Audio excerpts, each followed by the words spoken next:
Good evening, everyone, and welcome to the August the 19th, 2024 Cumberland County Board of Commissioners meeting. At this time, I will call on Commissioner Faircloth for the invocation and pledge. Let's all stand while we honor God and country, please. Father in heaven, once again, it is our humble privilege to be in the presence of our God and our people. We thank you, Lord, for this day and all the things that you have brought forward and blessed us with. We pray, Lord, that our decisions will be acceptable in your sight and beneficial to the people that we serve. We ask these things in your name. Amen. Amen. Please join me in the Pledge of Allegiance. I pledge allegiance to the flag of the United States of America and to the republic for which it stands, one nation, under God, indivisible, with liberty and justice for all.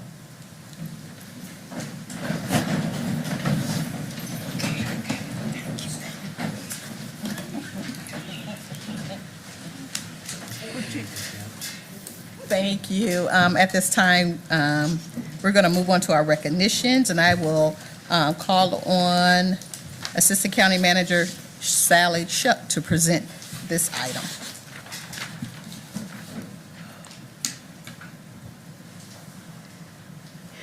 I'd like to ask Daniel Corley to come forward. Daniel represented Cumberland County at the Youth Voice 2024 during the North Carolina Association of County Commissioners annual conference that was held August 9th through 10th at Forsyth County. Youth Voice is a partnership between NCACC, our 4-H Youth Development, and Boys and Girl Clubs. So tonight with Daniel is Martina Smith. She is with our Cumberland County 4-H Youth Development Program.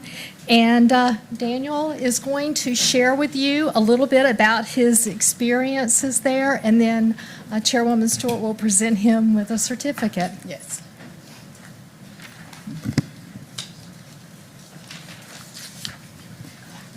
Good evening, Cumberland County Commissioners. Good evening. I'm grateful for this opportunity to speak with you tonight. Early this month, on August 9th and 10th, I traveled to Winston-Salem with fellow 4-H members from across the state to participate in the NCACC annual meeting in the Youth Voice program. This experience has greatly enhanced my understanding of my leadership capabilities and provided invaluable insights into effective communication with a professional context. Youth Voice truly embodies its mission, empowering youth to have a say in matters that affect us. Often as we grow up, our perspectives are overlooked simply because of our age. While this may shift during high school, many young people still struggle to identify how they can make a meaningful impact. Luckily, with the guidance we received, we explored our individual leadership styles and sharpened our critical thinking skills. One particularly enlightening experience was playing the bottom line game on Saturday morning, where we had to navigate complex decisions much like those faced by this esteemed board. We were tasked with evaluating the pros and cons of proposed changes for our communities, which proved to be both challenging and rewarding. I want to express my heartfelt gratitude to each of you for your dedication and hard work. My appreciation for local government has deepened more than ever, recognizing its significant role in our lives of my family and me. I also want to thank you for your continued support of the Youth Voice, ensuring it remains an annual program hosted by the NCACC. The lessons I've learned will undoubtedly influence my path beyond high school. Thank you for your time and unwavering support. Thank you. Stay right there. I'm going to come and present you with the certificate, but while I'm coming down, why don't you tell us a little bit about yourself, your age, what school you go to, and things like that? So I am 16 years old. I go to Pine Forest High School. Go, Now Trojan. we're talking. Trojan. Sorry. We got you. A big thing in my life is track because my mom is also a former two-time national champion. So, track is a really big part, and yeah. I'm going to read this certificate. It says that the certificate of appreciation, this certificate is presented to Daniel Corley for representing the Cumberland County during the Youth Voice 2024 Annual Youth Summit and for your outstanding service as a voice for youth in Cumberland County, and signed by myself. So, thank you.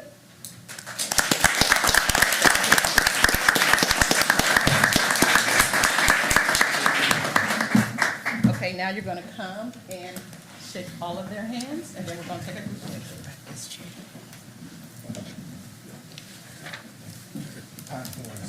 All right, you did good. You had to shake man from here. Thank you. You enjoyed your remarks. He went to the old one.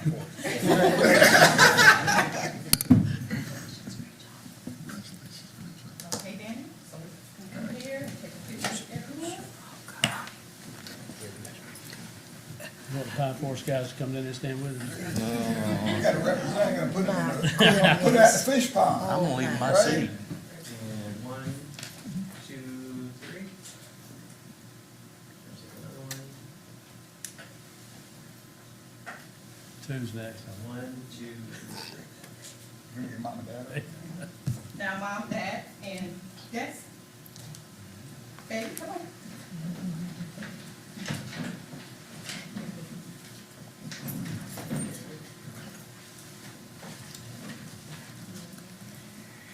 Pine Forest. Oh, my goodness. I want to know how your husband caught you. If you got answer. It's called drive. Persistence. Training. 3, 1, 2, 3. Oh, wait a minute, you couldn't see me back.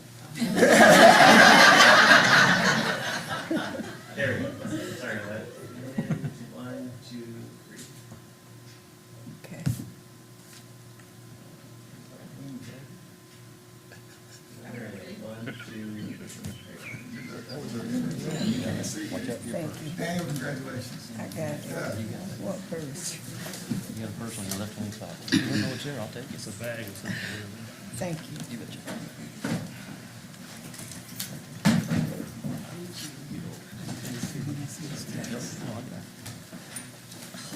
Shame, disgrace. Andre, can you get a walker? Danny, you can go.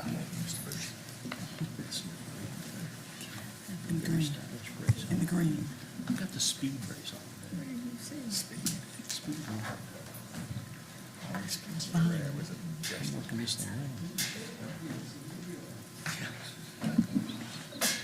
Okay, now we're going to move on to Cumberland County Resource Conservation, Workshop Representative, and I will call once again on Assistant County Manager Shutt. Well, we have another outstanding youth to recognize tonight, Aslan Raja. I would ask her to come forward. Aslan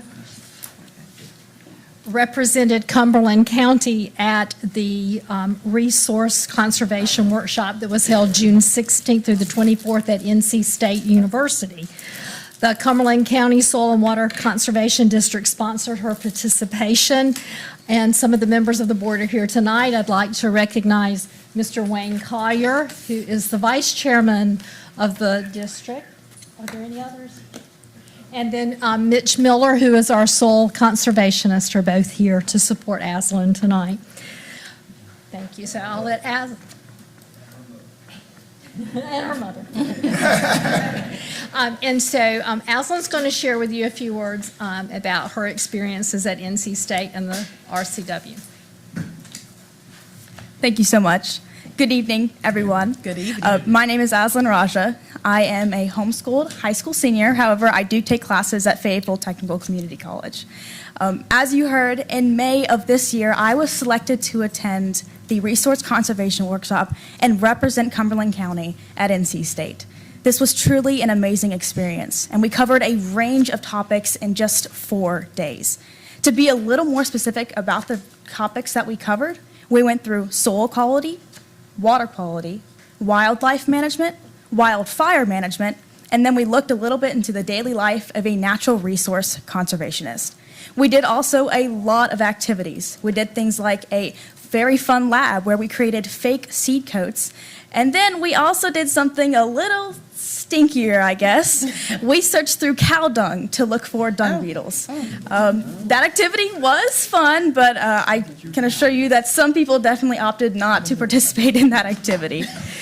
My favorite part of the entire camp probably had to be when we went to the NC State Plant Sciences building and met people from the Plant Sciences Initiative. While we were there, we toured their rooftop greenhouse. We did that fun lab that I mentioned where we made fake seed coats. And then we met a lady who was creating a company that made a probiotic that cows intake, and then it eliminates methane from their farts while also helping them produce more milk. Of course, also, I'm talking a lot about, very interesting, stinky stuff, but it was really, really cool. And if that's something that you're interested in, it was very, very interesting, even if it was a little bit stinky. Before I attended camp, I had 3 goals. I wanted to meet as many people as possible and make so many friends. I wanted to share what I learned with people after I returned. And most of all, I wanted to learn as much as possible. I can assure you that I achieved all 3 of my goals. I met so many people from all across the state, ranging from Raleigh all the way to the mountains. I'm already sharing all the fun facts with my family members and friends, even if sometimes they don't quite appreciate it like I do. And I learned so much in just those 4 days. Overall, my time at the Resource Conservation Workshop was irreplaceable and so much fun. And I'm so happy and honored to have gone to represent Cumberland County. Thank you so much. Thank you for representing us. One moment. I'm sorry. That's okay. I want you to come back in about 5 years and talk to us and tell us where you are. You know what? I will be here. I will be here. You remind me of a junior Faith Phillips. She's back there in the back. She's our library director. You remind me so much of her, which is such a compliment. But Thank you come so back in much. 5 years and just talk to us. Just Will talk to do. us. Will do. I'll be here. I'm going to give you a certificate. Oh, awesome. I'll come right around and shake y'all hands in just a second, I promise. Do you have any of that probiotic with you? Unfortunately, I don't. It was a little stinky. well, he's got the methane. Yes, ma'am. Yes, ma'am. This is an appreciation for representing Cumberland County at the Resource Conservation Workshop at NC State University and your dedication and commitment to environmental studies in Cumberland County. Thank you for representing us, and I know you represented us well. Thank you. Thank you. So get a picture. See your hands.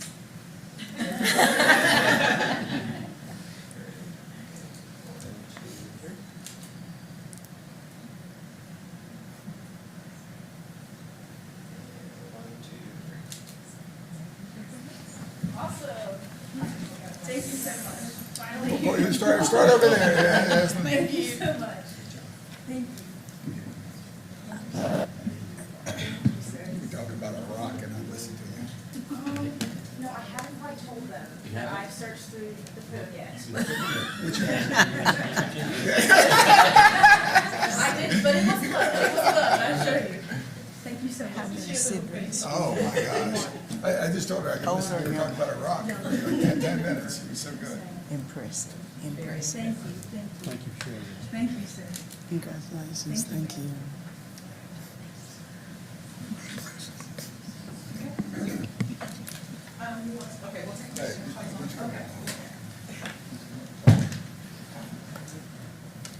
If I could get you step just that way a little bit more. There we go. And 1, 2, 3.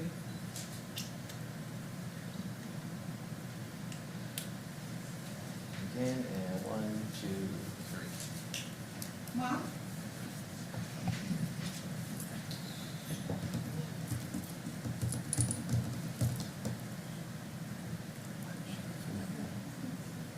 Good job. Good job. All right. Good placement, everybody. And 1, 2, 3.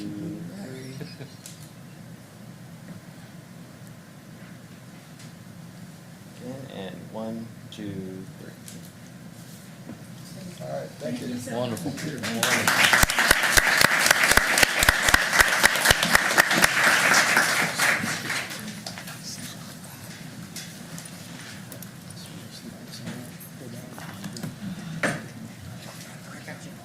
Thank you. Sit down, Jenny. Sit with me. I need help.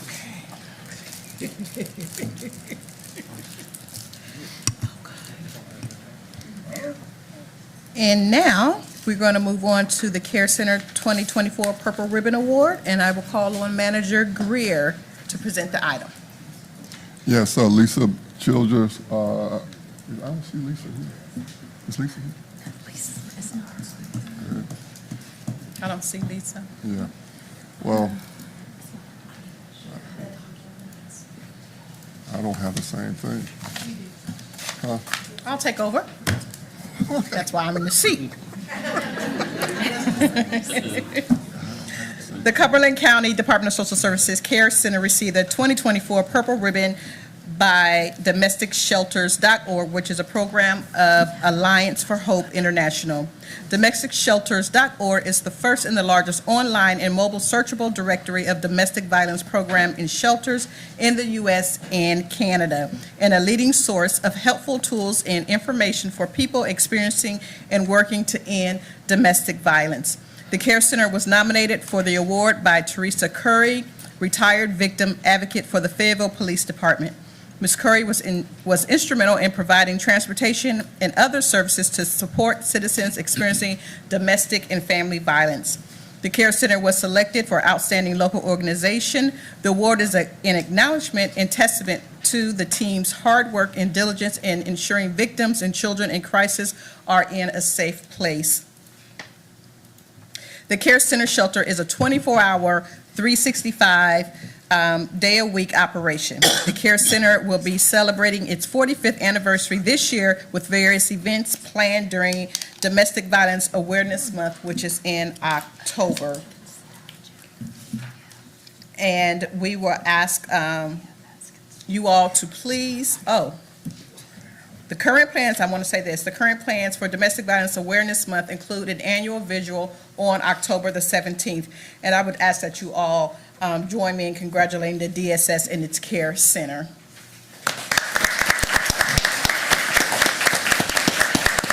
I do see Brenda Jackson here. Who's going to accept the whole team? Okay.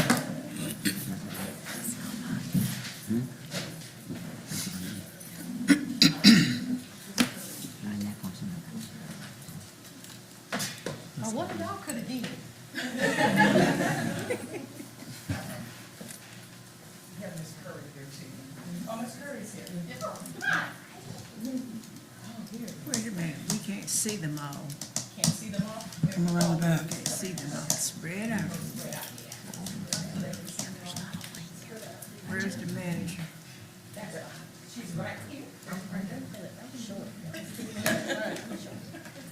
And this is in honor of Preston B. McMurray, founder of Teresa's Fund, DomesticShelter.org, is honored to present this certificate and accompanying medallion to the Care Center, outstanding local organization. This award is presented to hope givers who are making a substantial positive impact on the lives of domestic violence and survivors. Thank you, thank you, thank you.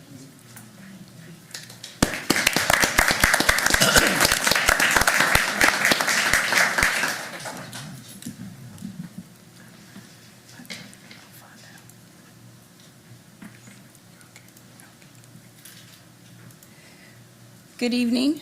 To the Board of Commissioners here in Cumberland County Department of Social Services.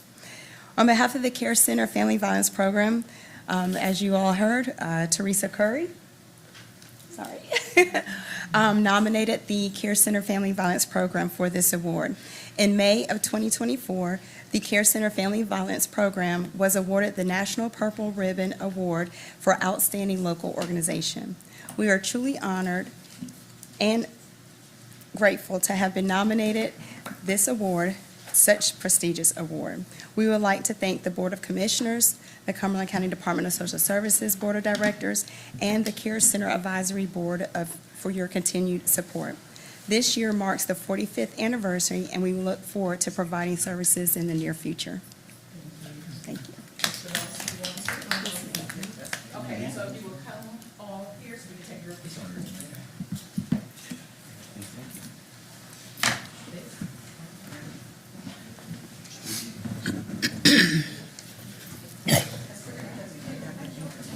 Hey, how are you?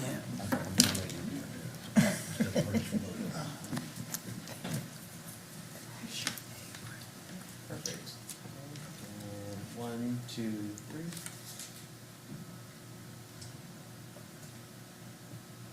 There wasn't a flash, I turned it good, I promise. And 1, 2, 3.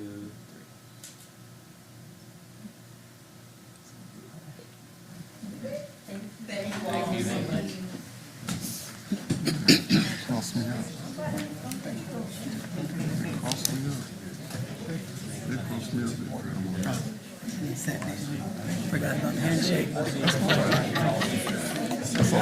Thank you. Oh, I'm sorry. Thank you. Congratulations.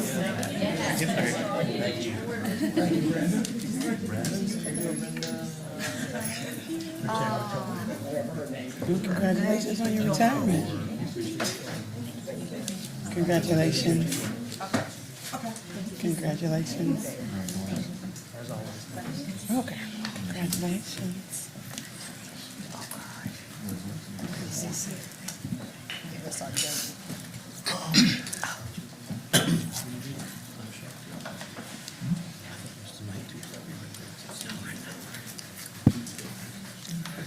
We will now move on to our public comment period, and I will call on Manager Grid to read the public comment policy. I think I got this one. The public comment period shall last no longer than 15 minutes. Time may be extended at the discretion of the board. Each speaker will have a maximum of 3 minutes to make remarks until the 15-minute is attained. No time may be yielded by a speaker to another speaker. Speakers will be acknowledged by the board in the order in which their names appear upon the sign-up sheet. Speakers will address the board from the lantern and begin their remarks by stating their name and address. Public comment is not intended to require the board to answer any impromptu questions. Speakers will not discuss matters regarding the candidacy of persons seeking public office. Speakers will be courteous in their language and presentation. Personal attacks will not be tolerated. Written comments and/or supporting documents may be left with the clerk to the board. Thank you. Madam Clerk, are there any speakers? We have 2 speakers. First speaker is Mark Berg. Mr. Berg. Not present. The second speaker, Chaleko Hurst. Mr. Chaliko Hurst.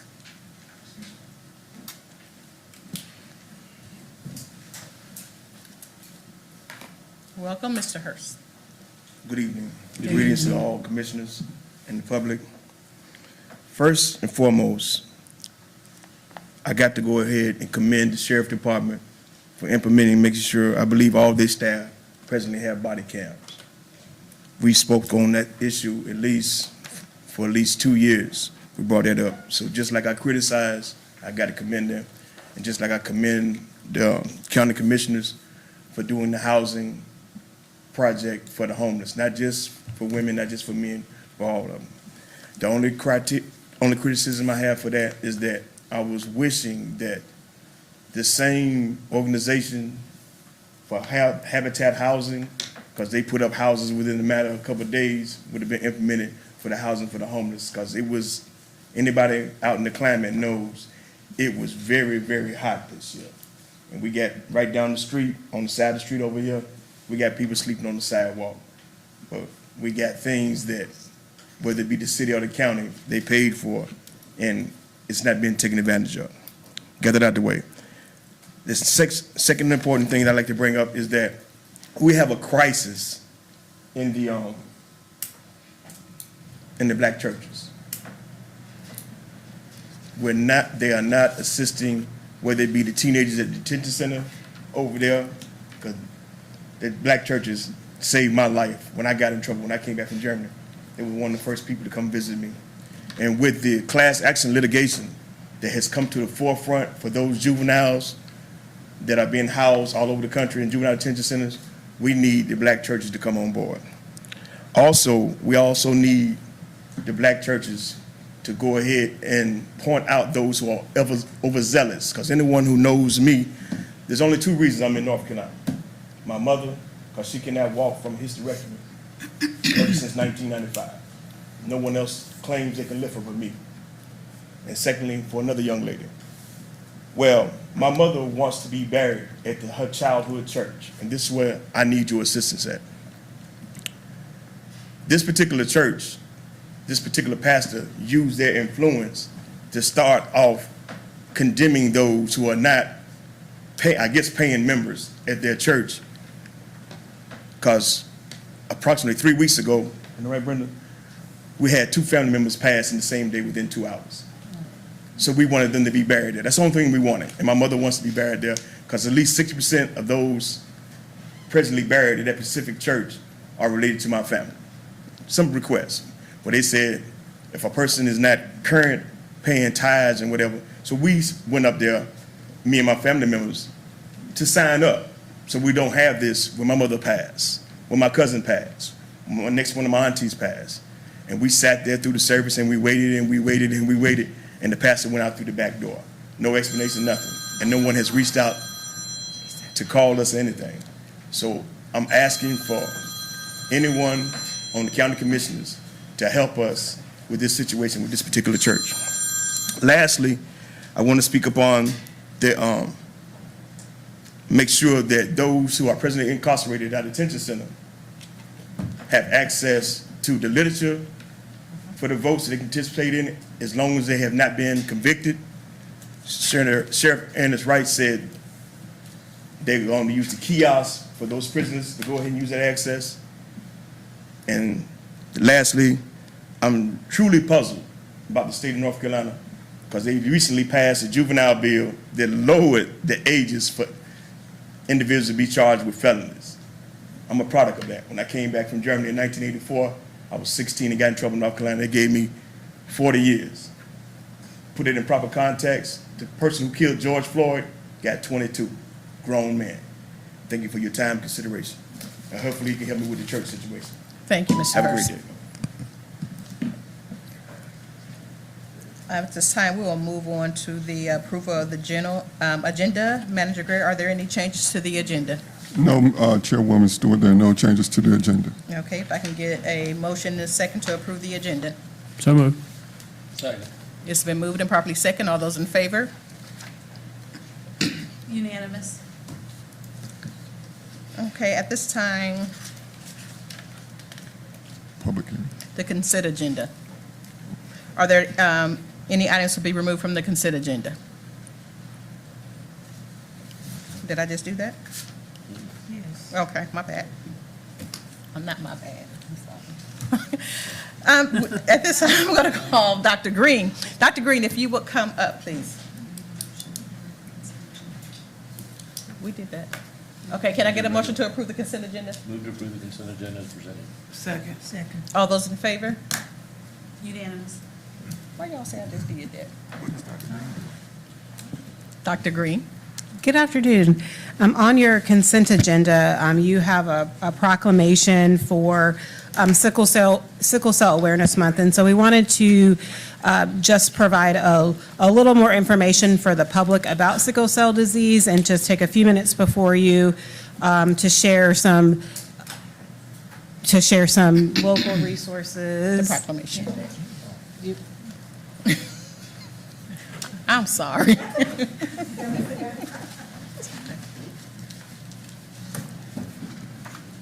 Go ahead. Okay.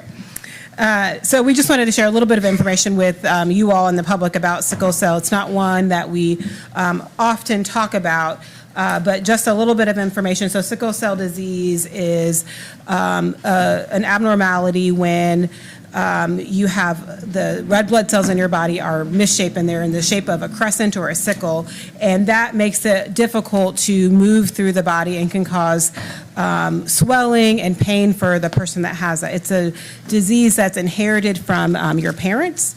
And so there are things that we can do to manage sickle cell, but also things that we can do to help prevent that from passing on from parents to their children.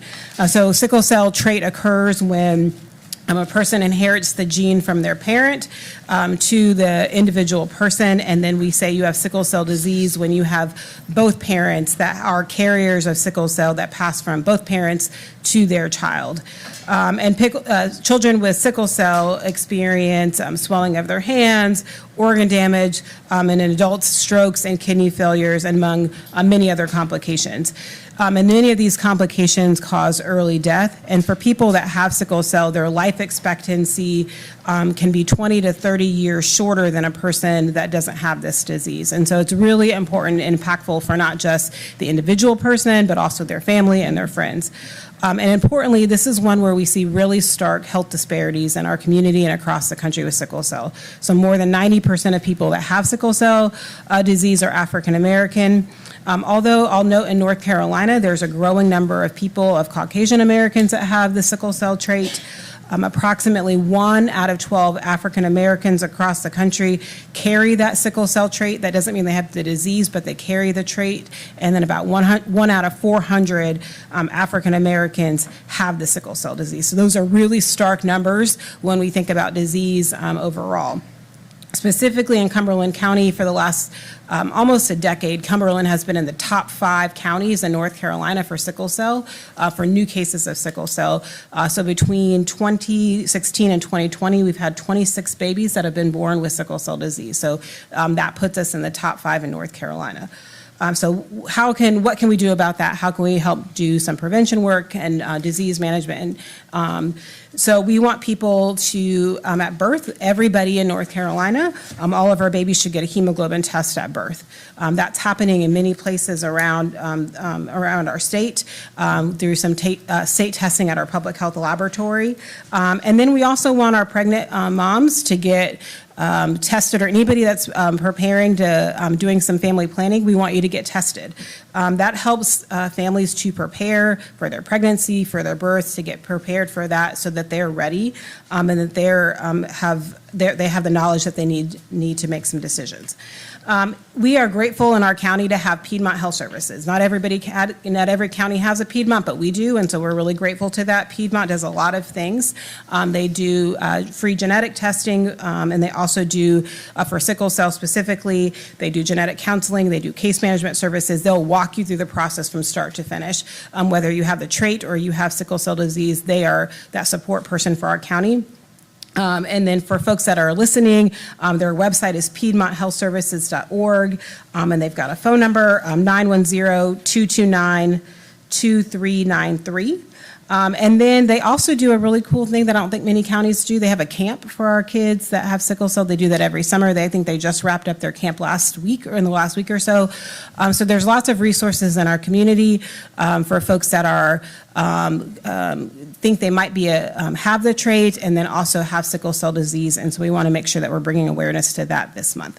And so thank you, Commissioner Stewart, for inviting me and giving us an opportunity to share a little bit about that. Thank and you. We have a proclamation. Thank you, Dr. Green. I wanted Dr. Green to come because next month is Sickle Cell Awareness Month. I am a carrier of the disease. my grandbaby has the disease, and my sister, who is fortunate to be 54, has the disease as well. And so this is very near and dear to me. My grandbaby is 5, and she spent more time out of the hospital than she has not in the hospital. And it is the most excruciating thing that you ever want to see a child go through, when, especially when they can't even tell you what's hurting. And so just be aware, it's not, used to be considered a African-American disease. It is not just an African-American disease. And again, I am a carrier. My sister has a disease. So if you have both parents who are a carrier, the likelihood of producing a child with the disease is higher.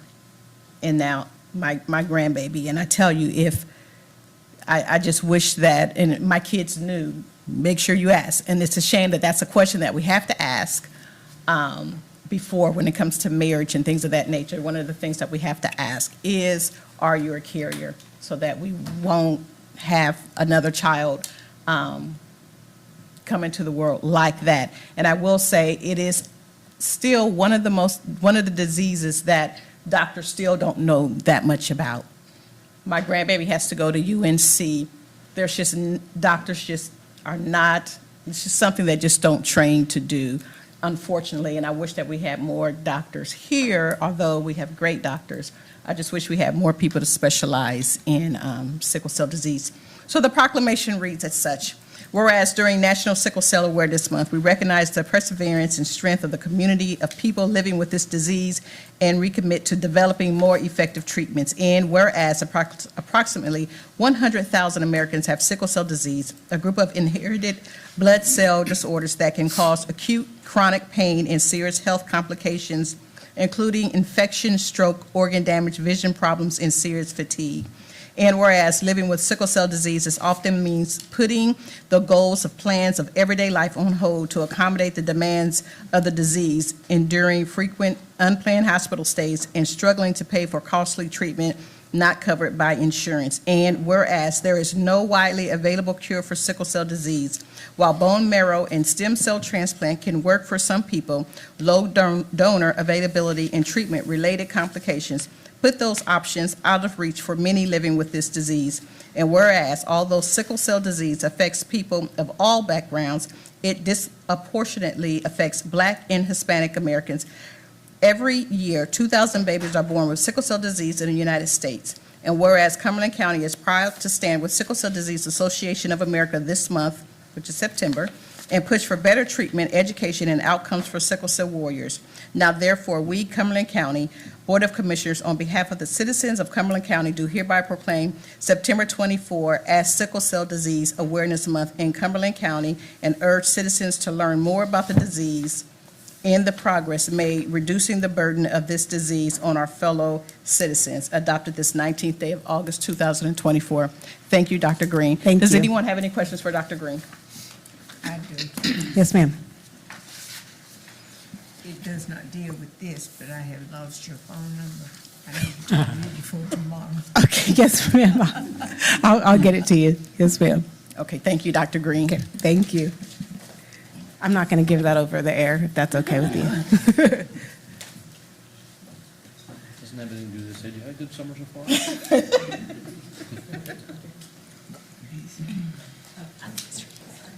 Thank you. Okay, now we move on to our public hearings. Manager Greer, if you would explain the Board of Commissioners procedures for the public hearing. Public hearing procedures, arguments by the proponents and opponents shall be limited to a maximum of 10 minutes for each side. If there's no group representative, each speaker will be allotted a maximum of 3 minutes until the 10-minute time period is attained. Rebuttals will only be permitted at the discretion of the chairman with a maximum of 1 3-minute presentation by each side. We have two public hearings tonight. The first one is approval of the tax exempt bonds for the Cape Fear Health System of $40 million. And the next one is minimum housing standard change. We're going to be presented by Rick Moorfield, County Attorney. Okay. you said the first one, if you would introduce, oh, you already did that. Okay, The first one is the bond issuance. okay. We'll open up the public hearing. I'm happy to do but yeah, I'm just going to introduce exactly what we were requesting to the board and ask questions. If you come to the podium.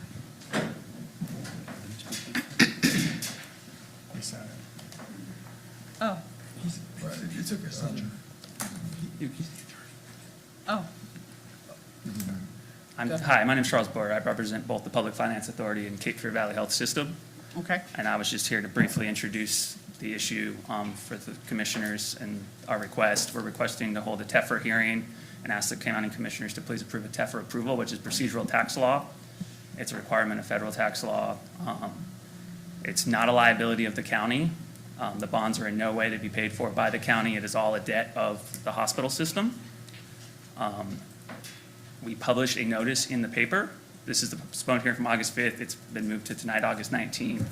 We republished notice in the paper that describes the project, which mainly is the medical school. We have representatives from the county, representatives from the hospital here tonight. They'd be more than willing to come forward and speak as to the hospital, and representatives from the medical school. We can have that done as part of the hearing to speak on behalf of it. I just wanted to first ask if any of you had any questions on the procedural tax nature of it. I know it's not the most fascinating subject, but. Does anybody have any questions? Okay, we don't have any questions, but we should be doing the public hearing at this point. Oh, go ahead. Correct? Okay, I need to open up the public hearing. Are there any speakers? We have no speakers. Okay, we'll close the public hearing. Any questions, discussions concerning this matter? Motion to approve. Commissioner Booth. I move we approve the issuance of tax exempt bonds to not exceed $40 million by the Public Finance Authority to finance the cost of acquiring, constructing, equipping, and furnishing the new medical school on behalf of Cumberland County Hospital System, Inc., DBA, Cape Fear Valley Health System. Second. It's been moved and properly second. All those in favor? Unanimous. Up next, we have the revision to the minimum housing code. I'll turn this one over to Rick Moorfield, County Attorney. Thank you, Mr. Manager. Commissioners, this is a complete revision of our minimum housing code. This was presented to the board, the document in discussion at the June agenda session, and the board unanimously approved moving it forward. What we have done, and what my recommendation is that you repeal, just to keep it clean, to repeal the existing minimum housing code and adopt this new minimum housing code, which is entitled, I'm trying to find where I've got it written on here.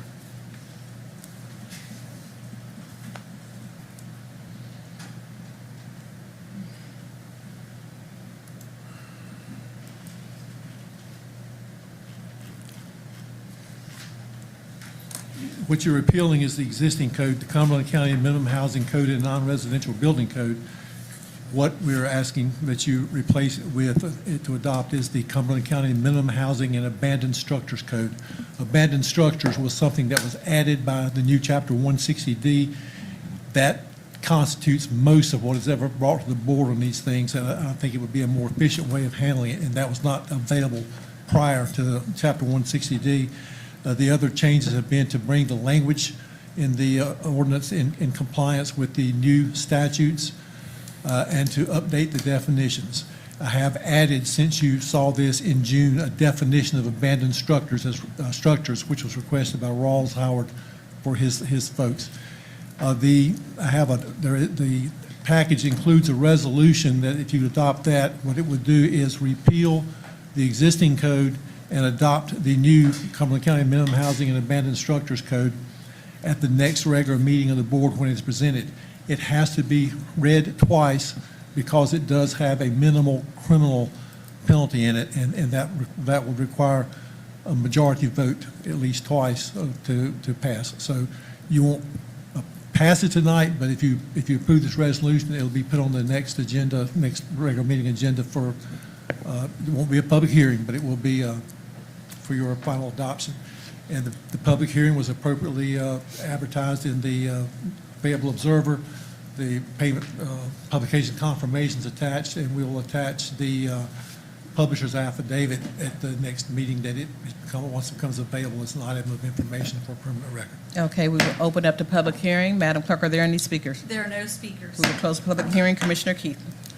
Hey, Rick, can you just break this down to me on what the problem was, what this fixes? And the second part of my question is, how quickly does this speed up problems? Because we can easily be 2 years on a job between a first complaint to where we seek approval from the board. Does that take care of the timing, and what does this fix that was a problem before? This adds abandoned structures, and we could not do abandoned structures under the old minimum housing code. We had to do those through zoning violations or something, which was a different issue. We had the residential, non-residential building was something that was taken from the building code and put in the minimum housing code. It took a longer time to go through than the new abandoned structures provision in the minimum housing code. So we can now handle those all in the same fashion. Okay, for the public, what is an abandoned structure now? Well, it's it's a structure that, in the opinion, of the inspector, it is abandoned because and there are several things we put in there to define it, but it is in such a dilapidated condition as to cause or contribute to blight, disease, vagrancy, or fire safety hazard. It can be a danger to children or tend to attract persons intent on criminal activities or other activities that constitute a public nuisance. Okay, and who is the determining person that can do that? The code enforcement officers. I mean, there's still a process to go through, and the board it would be the same process by which ordinances would be brought to the board for the determination of demolition. Okay, thank you. Commissioner Booth. Thank you. It still requires that if they're cited, they have an appeal or I can explain why I broke my leg, but if they don't, we don't have to wait nearly as long to go through all the. This is a shorter process than what we had in the past for abandoned structures, yes. Okay. Thank you. Any other questions? Okay, if I can get a motion to revise the code by adopting the resolution. It's been moved by Commissioner Council, second by Commissioner Booth. All those in favor? I have discussion on the motion. Did you say, are we ready to approve this now? Don't we have to? No. you gotta We'll have to do it twice, but it will not be a public hearing. I'll have it back on if you approve it tonight, I'll have it back on the next regular meeting So agenda. we have to approve it tonight and then another. Okay. Yes, sir. Thanks. Thank you, Madam Chair. All those in favor? Unanimous. Thank you. Thank you. Now move on to our zoning case. Yes, Manager Chair. Greer. Yes, Chairwoman Stewart. We have 3 zoning cases tonight. David Moon, the Deputy Director of Planning and Inspections, will present each item and answer any questions you have. The public hearing procedures still apply to these two also. Thank you.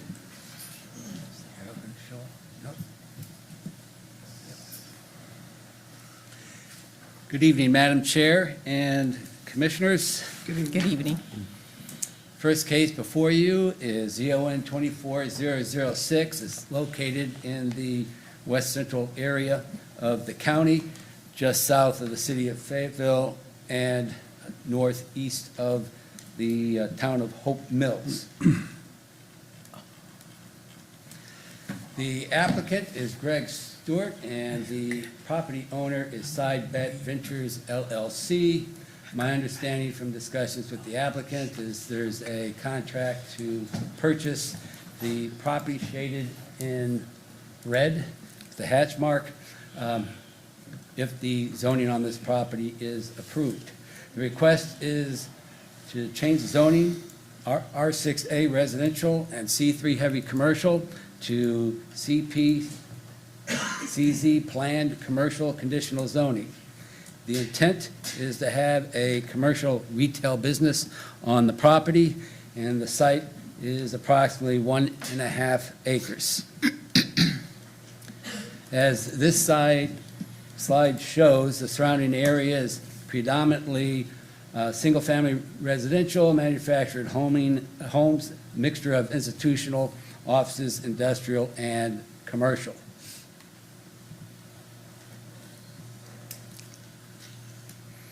Zoning in the surrounding area is primarily commercial And R6, the commercial zoning is C1, CP, and C3, which is equivalent to the CP commercial zoning. This shows you a focus of the property, and the property owner is interested in selling 1, 2, 3, these 3 parcels to the applicant. They also have under contract this daycare property here, according to the applicant, but it's not part of the rezoning. You'll notice that this parcel I'm pointing to now is long and goes back further into the property.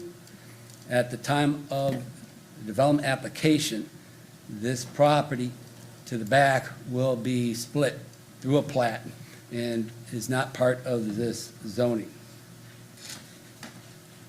You're gonna have split zoning on one piece of property? You're asking for split zoning? The applicant is changing 2 zonings that are assigned to the property to 1 zoning Okay. under a commercial Okay. conditional zoning. Could you go to the one a little over without the satellite view, the one, that's it? Nope. Nope. You had it, the nice plain, just, there you go, stick man, there you go. Mhm. Doesn't it make that one up there where it's split, doesn't it make that landlocked? It does, and that's why staff asked the applicant to process the rezoning as a conditional zoning.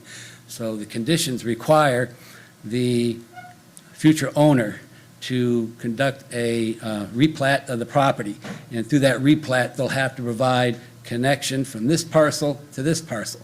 Now, the property owner, Sidebet Ventures, owns these 3 parcels that I'm pointing to now, which are under the rezoning, and the intent is to have the retail commercial on those 3 parcels. Who owns Lost it. Who owns the landlocked? What will become landlocked right now is 1 parcel. Right. It's one of the 3. Excuse me. And after the lot split occurs, the ownership will change. The retail commercial business will own the rezoned property. The current property owner, Sidebet Ventures, will retain the back of the property.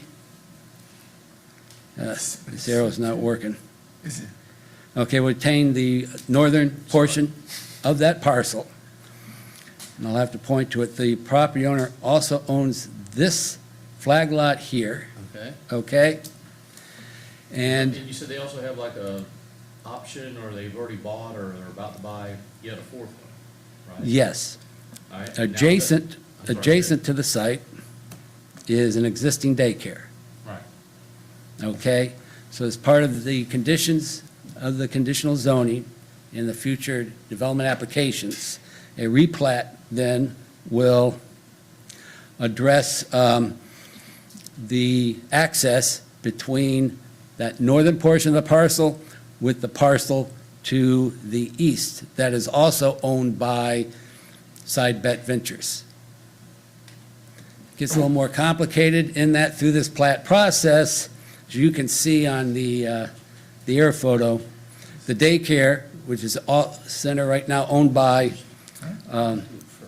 Sidebet Ventures, has its parking on that flag lot where the office is located.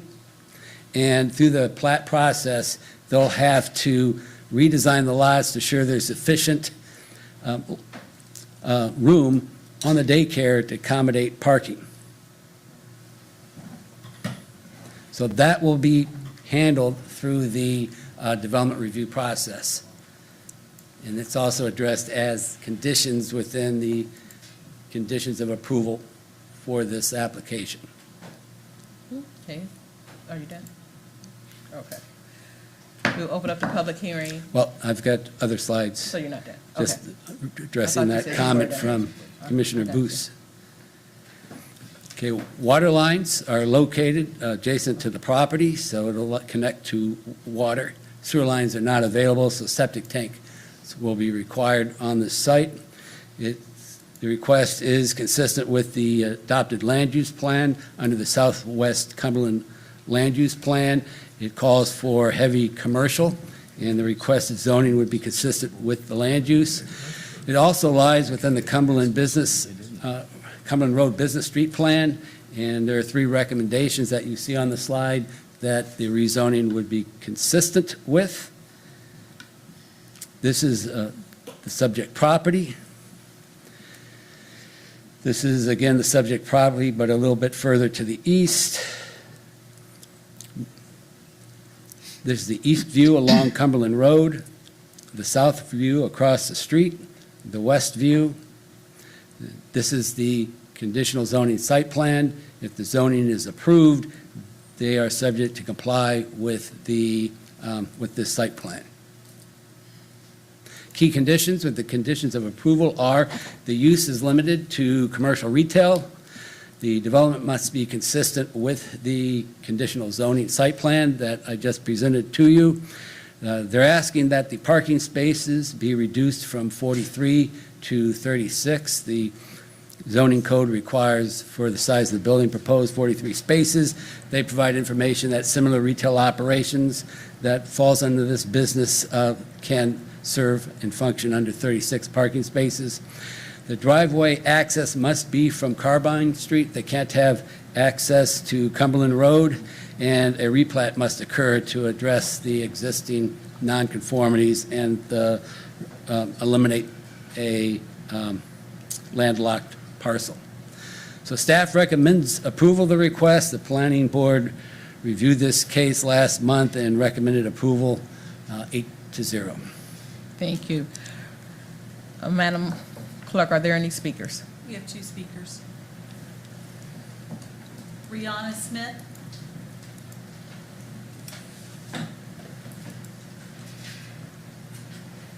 Good evening, Ms. Smith. If you would state your name again and your address. Sure.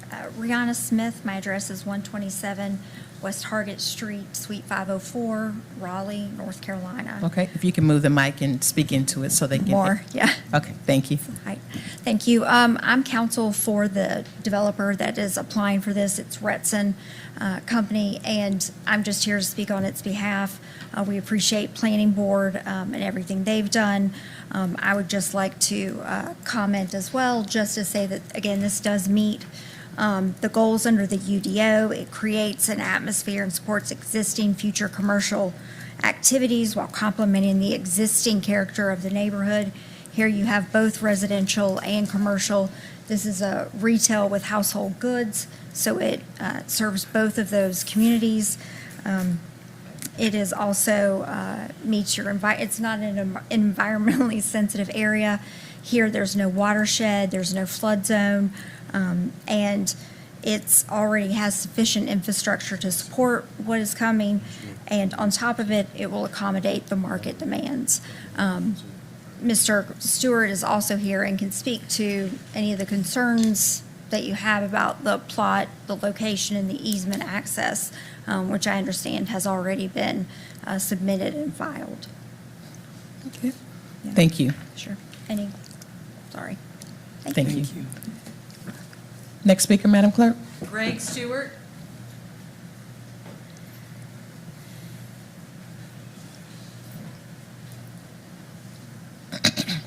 Good evening, Mr. Stewart. If you would state your name and your address, please. Good evening. Greg Stewart, 2075 Juniper Lake Road, West End, North Carolina. As she said, I work for the developer, Retson Companies. I'm here to mainly answer questions, but it seemed like through the original overlay, there may be some questions, so I figured I'd give you a synopsis or a summary of the project. If you'll look, the property owner, the properties in question are 5 different pieces of property that we're under contract for. 3 of them are owned by Sidebet Venture, the other 2, 4 of them are owned by Sidebet Venture, the other a different entity, but both of them have the same owner. So they are 2 different entities, but there is the exact same seller of all the properties. When we first came under contract for the properties, we were under contract to buy all 5. We started doing our due diligence, and what we noticed was there was an active daycare that was servicing that community. as a conscious developer trying to keep it within our being a good neighbor, we try and do everything we can to have operational businesses stay intact, which is why we then reduced it to the three different lots that we're attempting to rezone. That allows the daycare to continue servicing the community and also allows the commercial retail development that meets UDO, that meets comprehensive plan. That is the major reason for the asking of the parking reduction from the 43 to the 36. Now with regards to the access and the landlocked, we've met with the fire marshal. If you'll notice, I don't have a pointer, but right down the red line, there was a drive that was servicing the back mobile home park. Lady Slipper Drive, we worked with the fire marshal. A recombination plat will be recorded, has already been recorded. It will provide 3 different access points to that, new access points that the fire marshal has already signed off on for that when that recombination plat is recorded. It was recorded this week, my understanding from the real estate agent, Pat Flanagan, on the way here. So essentially what the rezoning case will be is those 3 parcels that are outlined in red, a majority of them are already C3, which is a heavier commercial use. One of them R68. They will all be uniformed for the code to be a C2P. That is where the commercial retail development will occur. The other daycare will then be continue to be functional. Whether the owners continue to own it or we sell the daycare as a whole will persist there. Any questions? Again, I don't know if I answered all of yours, but happy to answer any that I can. Thank you for speaking. Yeah. Okay. Are there any other speakers? There are no more speakers. Okay, you can have a seat, sir. They'll call you if they need you. Okay. We will close the public hearing. Commissioner Keith. Thank you. There's some things I like about this project, and there's some things I'm a little uncomfortable with it. What I like about it is it's taken C3 off of an area that is primarily residential, and C3 can be pretty much anything and anybody can have. So I do like it being scaled back to a more residential service or commercial type of area. What my concerns are is our board is not usually in the habit of doing things conditional upon what a developer may or may not do with only the promise of what a developer may or may not do. It is helpful that there is conditional use zoning in there, but the idea of the landlock, and if I understand this correctly, that landlocked area is also going to be C2? Is that right? No, it will retain its R6 zoning. It will retain its R6. There are existing mobile homes at the rear of that lot. And we're assuming then that if the same owner owns the part to the east of that, why aren't they just combining those plats now? And before they come up to us, on us, we're gonna put a landlocked piece of property. Is it conditional that they have an easement? Yes.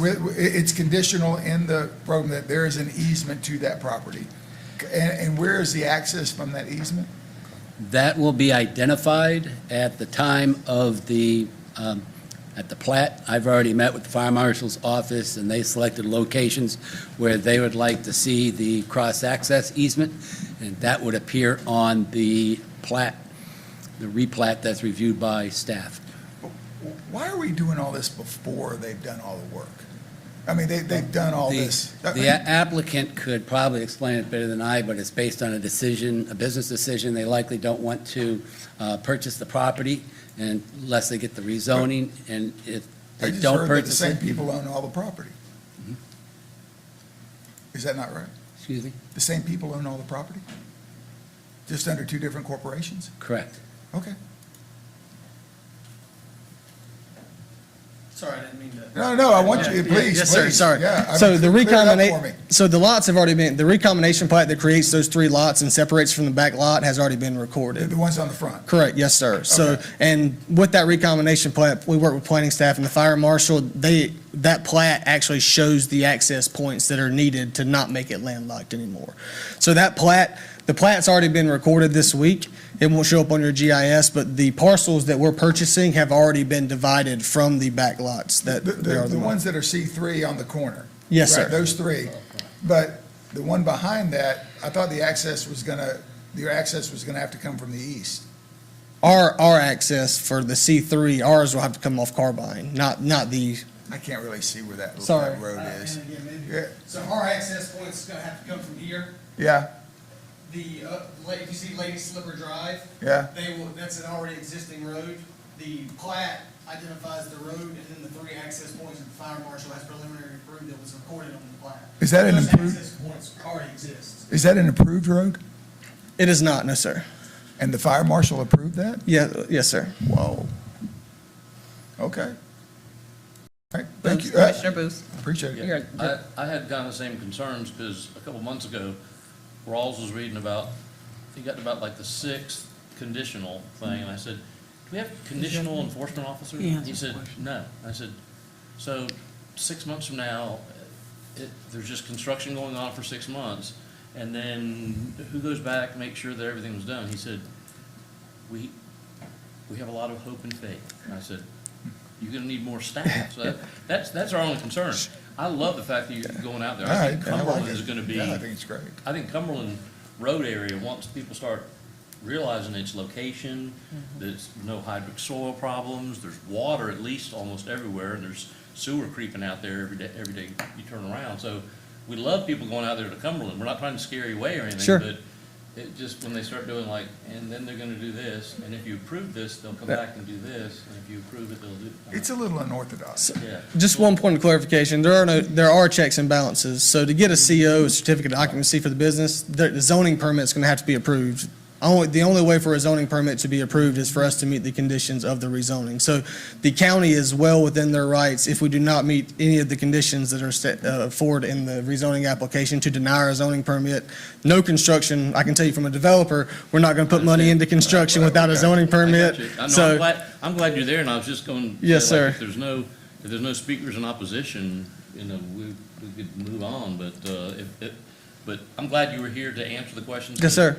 I just kept hearing, and then they said they'll do this, so, no, I appreciate the information. Yes, sir. Immensely, and Number welcome to speakers. Cumberland I Road. got one. Commissioner Keith. Thank you. We're putting commercial area in an area that doesn't have sewer. It does have water, great, but we're starting to do commercial work on sewer. And Cumberland Road's always been a dead zone. Sure. Unfortunately. How big of a commercial space is this? 10,640 square foot. It's pretty good size. And are we gonna be running off septic? Yes, sir. If Is it a septic field or a It tank? is, yes, sir. Septic field? How many If people, you'll- how many people are gonna be working in this? Average, for this retail establishment, average employees are 2 full-time, 1 morning, 1 afternoon. Not a very big as far as employee base. I'm very glad you were here. Yes, sir. Yeah. I'm very- Any other questions? At this time, I entertain a motion.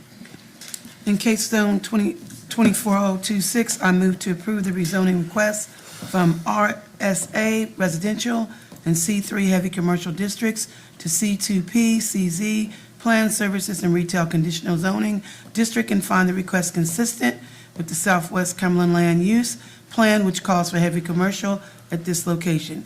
This request is reasonable and is in the public interest, and I find this to be compatible to and in harmony with the surrounding land use activities and zoning. Second. It's been moved and properly second. All those in favor? Unanimous. Thank you. Thanks so Thank you, much, sir. board. Have a great evening. We now move on to zoning case 240019.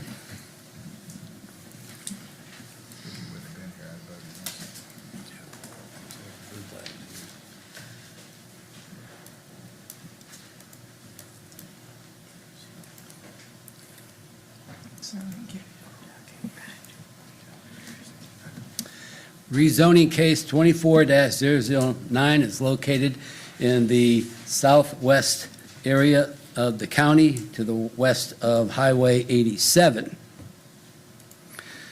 There are several property owners. As you see on the screen, I won't list all of them. The request is to zone the property from A1 agriculture to R20 residential. The intent is to develop the property for single-family homes, and the site contains approximately 8.92 acres. This slide shows how they're reconfiguring some of the property to make the site developable. The area shaded in blue is from the Selma Revocable Living Trust property. The surrounding area is predominantly single-family residential and manufactured homes with a daycare just down the street to the east. The area is predominantly zoned A1 and RR residential. RR is a minimum of a half-acre lot, and the R40 is minimum of 40,000 square feet. So their request is consistent with lot sizes in the surrounding area. Water does not extend to the property. Sewer lines are not located near the site, so if they're unable to extend the lines, the new lots would be subject to a minimum size capable of accommodating septic tanks and on-site wells. The request is consistent with adopted land use plan, which is the South Central Land Use Plan, and the land use designation is low-density residential, which calls for R75 and R15 zoning, which is more intensive than the R20, but the R20 creates a lower density and is compatible with the lot sizes in the surrounding area. This slide shows you a picture of the subject site, as does this site here. The southwest view along Sand Hill Road. This is the north view across the street. Northeast view along Sand Hill Road. And staff recommends approval of the request. The planning board reviewed this case and recommend approval on a vote of 7-0 with one member abstaining. Can you go back and show me? Okay. Okay.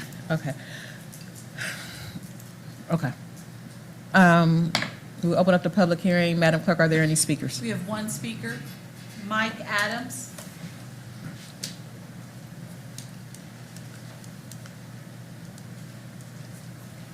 Good evening, Mr. Adams. If you would state your address, please. Sure. Mike Adams, 3641 Heart Pine Drive, Fayetteville.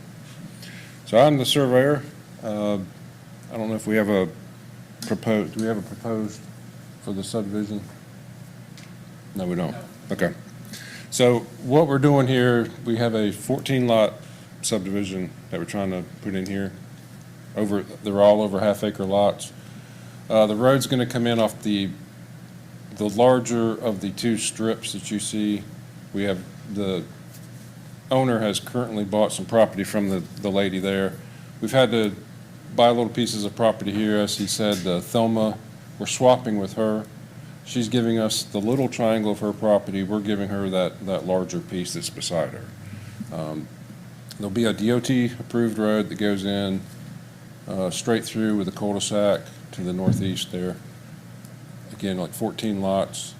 This smaller strip to the west has just always been there. It's a 20-foot strip that somebody created, I guess, for you need a minimum of 20 feet. It's not much we can do with that, so that's just going to be absorbed with the first lot there. And like I said, we have DOT. I'm going to have to get DOT approval, which we're currently working on.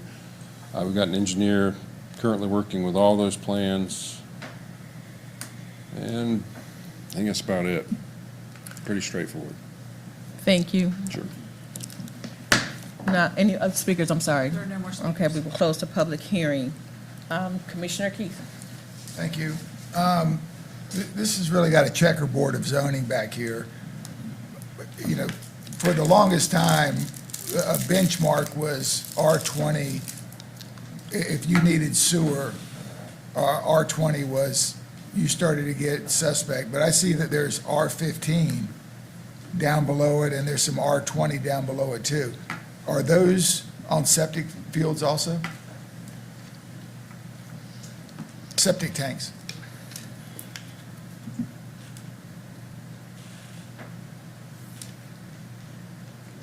If you're referring to the R15 to the south. The one that looks like an arrowhead and the one beside it. The R15CZ, that came in at a density less Wait, than what wait, was, the R-15, I'm talking about in the lower right quadrant, the R-15 there. It doesn't Yellow. say The CZ. biggest one. yellow. R15 CZ. Well, it doesn't say CZ. Yeah. No, the one below it, the one below it. Or the one that's the existing housing area. Yes, that residential subdivision was a zero lot line development.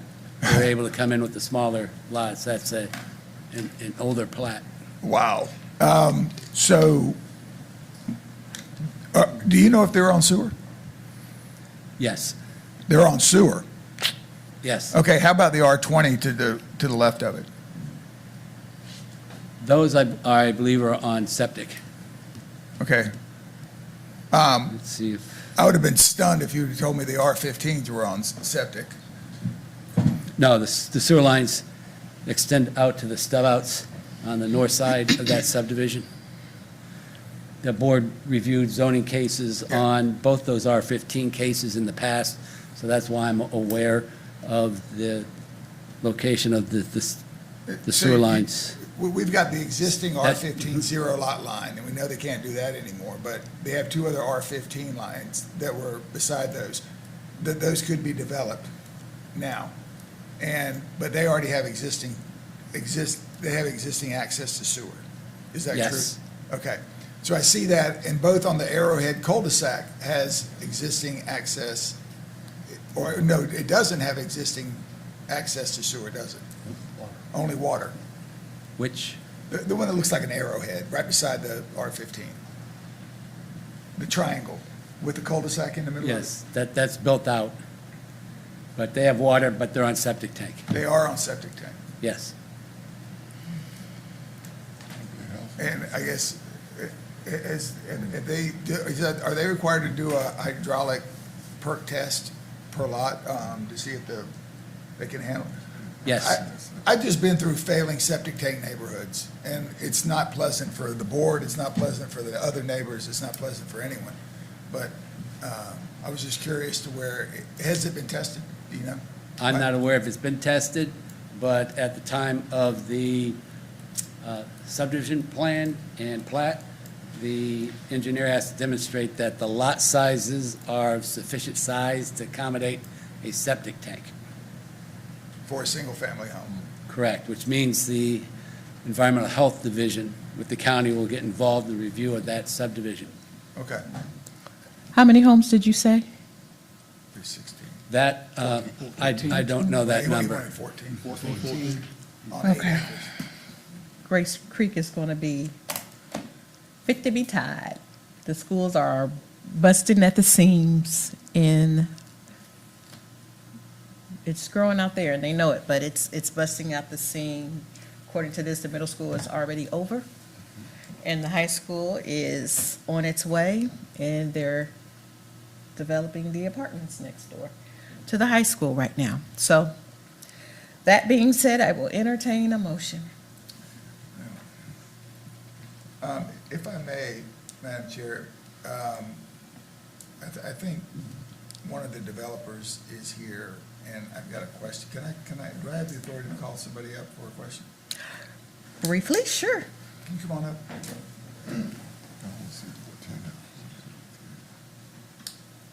Your name, please? Franklin Johnson, I reside at 370 Valley Road, Fayetteville, North Carolina. Thank you.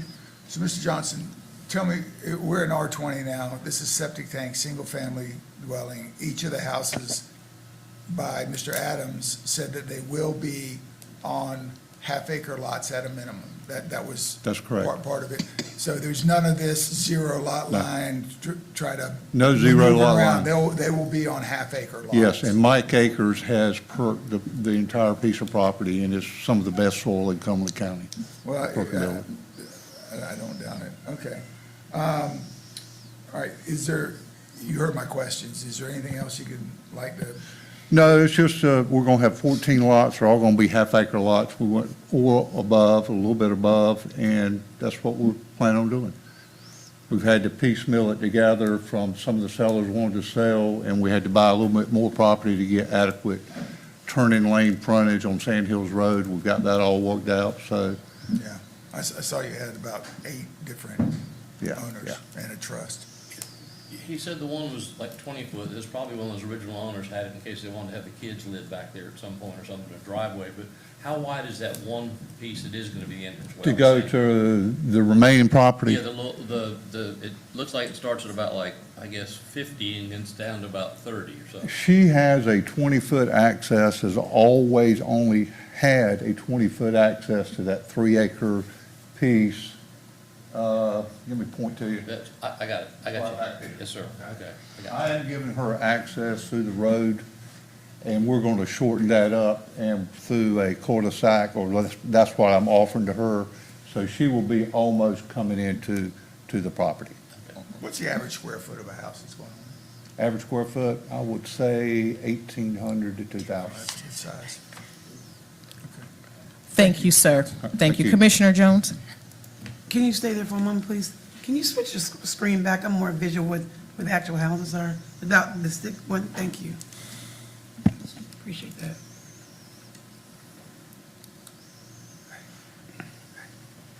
Okay, thank you. I was just wondering, you were stating that one is on septic and one is on sewer, correct? So that,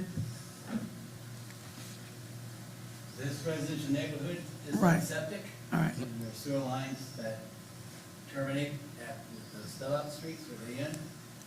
This side, the arrowhead-shaped property, Mhm. that is, has water, super water, but it does not have sewer lines, it's on septic tanks. okay, is that a fairly large neighborhood right there?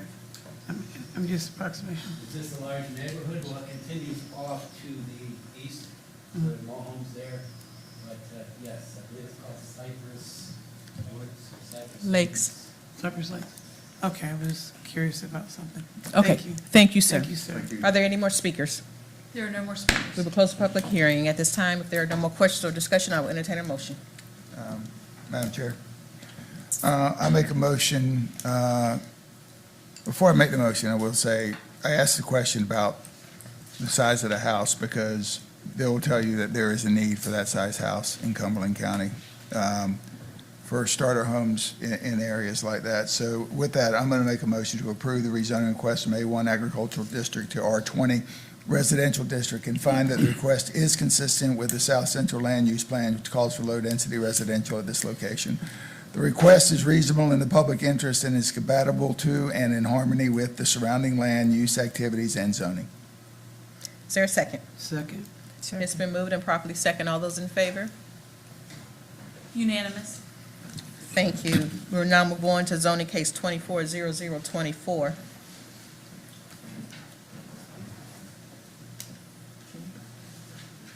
Turn it back on. Is that the 8? No, don't turn it on.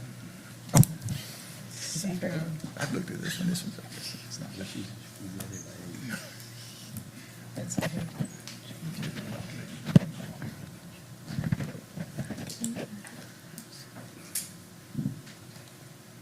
I didn't even touch it, okay. Okay. KCON 24-0024 is located in the south central area of the county, east of Highway 87. The applicant is William and Teresa Trogdon. The request is to rezone the property from A1 to A1A agriculture. The primary difference between those two categories, A1 requires a minimum lot size of 2 acres, A1A requires a minimum lot size of 1 acre. The owner, Mr. Trogdon, his interest is to split the property so his daughter can build a house on the land. The site contains about 3.62 acres and has a sufficient area to do so. The surrounding area is primarily farmland, manufactured homes, and a church.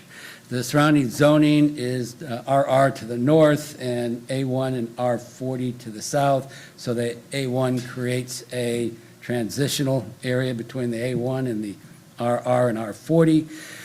There are no water lines or sewer lines available, so on-site wells and septic tanks will be required. Only a portion of the property has hydric soils. It is located in the Grays Creek Water and Sewer District. The property is located within the South Central Land Use Plan of 2015 with the designation of farmland. The request is consistent with the adopted land use plan. As you see in the last bullet, A1A is a compatible zoning category to that land use designation of farmland. This is a picture of the subject property. It's currently farmed. There's a notice for the public hearing. This is a view to the west along Gainey Road, the north view along Gainey Road, the east view along Gainey Road, and staff recommends approval of the request, as does the planning board, at a vote of 8-0. Thank you. We will open up the public hearing. Are there any speakers? We have one speaker, William Trogdon.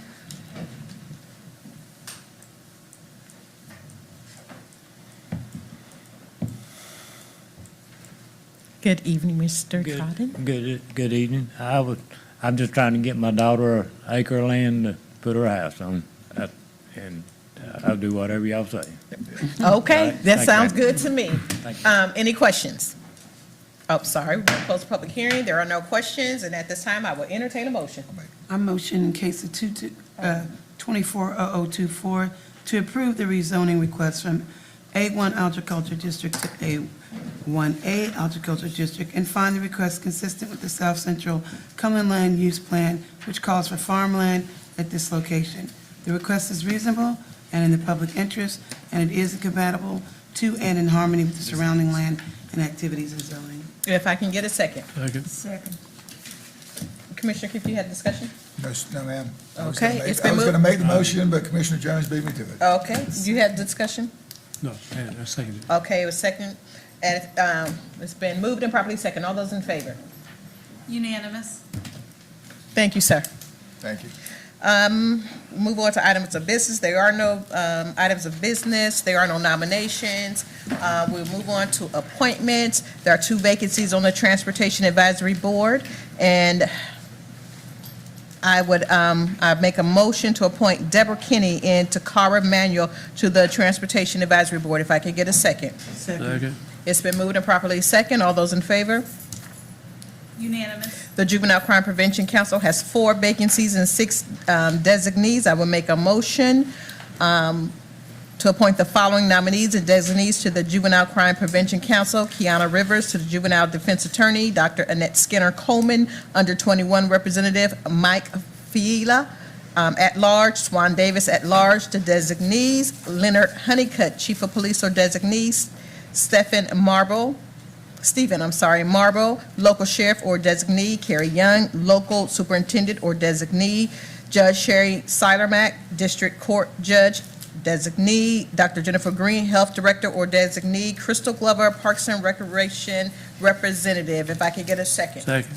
It's been moved and properly second. All those in favor? Unanimous. Thank you. At this time, Manager Gurr, we do not have a closed session, correct? No closed session. All right, at this time, I will entertain a motion to adjourn. Motion to adjourn.